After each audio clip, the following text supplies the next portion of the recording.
agree that you should have the freedoms to your own body, but you have no problem doing the exact same thing when it comes to seatbelts and helmets. That's not us. First of all, this is another false equivalency, but we'll skip over that and let's talk about who's making you do this. Liberals are not the ones who petitioned Congress to make sure that there were things like seatbelt laws and helmet laws.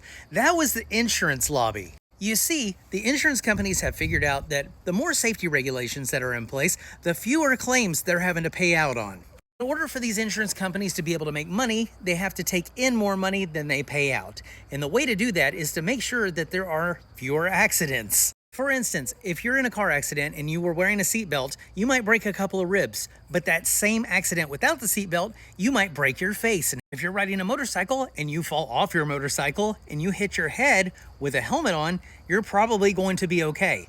If you hit your head without the helmet on, probably going to have a little bit of dame damage. So it's in the best interest of these insurance companies to pay out as little as they can whenever you have an accident. When it comes to liberals in general, I don't think that they fought for seatbelt laws or helmet laws as much as they did things that kept you safe while you were in the car, like airbags and crumple zones. Surely you don't have a problem with those things, right? But as far as the my body, my choice argument, if you don't want to wear a seatbelt or a helmet, fine.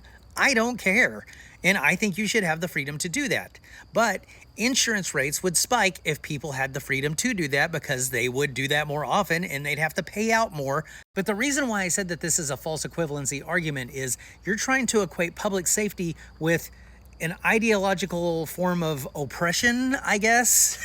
I mean, if you're being oppressed because you're being forced to take better care of yourself, I don't see that as a huge problem, but I do understand it. But if you're going to use the bodily autonomy argument for that, why not use it for everything?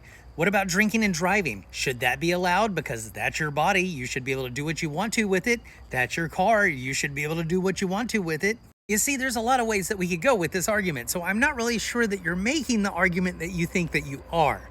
I think that most people on the left would agree with you that if it's your body, you should be able to do whatever you want with it as long as you're not putting anybody else in danger. But as long as your freedoms are taken away from profit margins, the insurance lobby might have something to say about it. That's all I'm saying.